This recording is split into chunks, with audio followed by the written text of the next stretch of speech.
Hi guys, welcome to this week's plumberparts.co.uk video. Today we're going to be looking at auto venting radiators. Yes, you heard it, radiators that let the air out of the top of them on their own.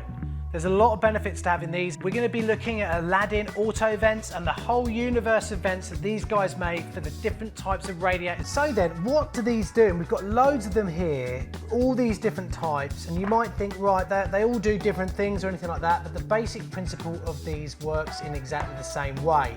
They just have different applications. Like for instance, we've got one here that will screw into the old place of an actual radiator bleed vent. I mean, how cool is that? So it's got the little hole up the middle that will allow us to vent air out of here. Now this is the micro.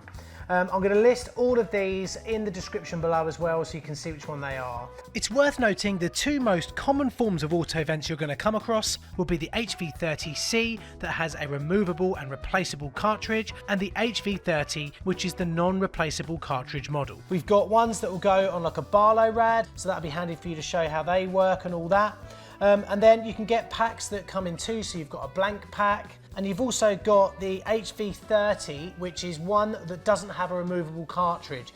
Totally fine, it's just got a small hole in the back here, works really, really well, just doesn't have that replacement cartridge aspect to it. A few things you need to think about. These will work on pressurized, so closed systems, and open or vented systems. Major differences between these is that obviously the pressures are different. So how do these beasts work? Well, they've got a series of water sensitive seals, so that when they're dry, i.e. air is present, they'll let air out because the seals are in an open position. As soon as they come into contact with water, the set of seals expand and stop any water coming out, successfully venting the radiator.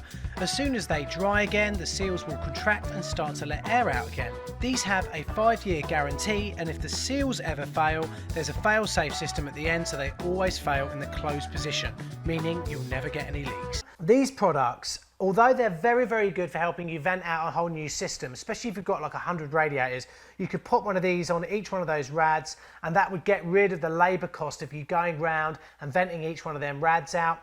But also what they'll do, they'll make sure that the radiators are always getting rid of any air that may come through. Now this can be a particular problem when you've got a new system, you've put loads of water in, there's a lot of air in that water as it goes into the system, and that separates over like a couple of days. These will allow that air to come out. But also for the lifetime of the heating system, they're always going to allow any air coming out through either oxidization, through maybe the pump speed set too high, is that you'll have less air sat on the top of a radiator, therefore you'll have less oxidization, less rust going on.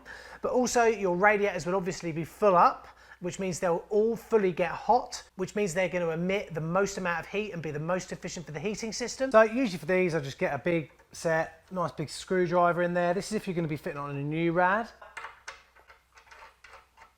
You just screw that on there like so, and then we've got a rubber O-ring, just pops on there, and then we can do that up.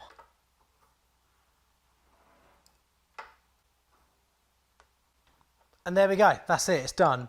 Now, if you want to replace the cartridge on this, like I showed you a minute ago, all you need to do is get your little tool. Sometimes they're a little bit wider, but you can just pop them in this little hole. Look, and just undo that, like so. And there you go, that's the cartridge out. The little valve in there will jump through, stop any water coming through, which is easy, which is great. Look, you can see you've got a little hole there. We'll just push back in there like so. And then you can just push that up there like that, and that's it, the job's done. Exactly the same thread with a hole there on that like that. So your best option, your best bet is to pop some PTFE around this thread here, then you can screw that in and then leave that on the end of the radiator, and then that will nice and lightly vent the radiator. Remember, if you've got 10 radiators and it's on a system that is gravity fed, they can take ages to vent. This will always let air out, doesn't matter how low the pressure is. So F&E tank systems, gravity fed systems, tend to have a lot lower pressures. You could get 10 radiators, put all of them on, put all of these on each one, open up the thing, and then just get on with clearing up. As soon as you get heat coming into the bottom of the radiator, these tend to start venting quicker. Look at this table that I'm showing you now. That shows you there the different speeds in venting that it can take at different temperatures. I actually think they're doing themselves a little bit of a disservice here, because if you've got a cold system, you've got one bar in the thing, it doesn't really take that long.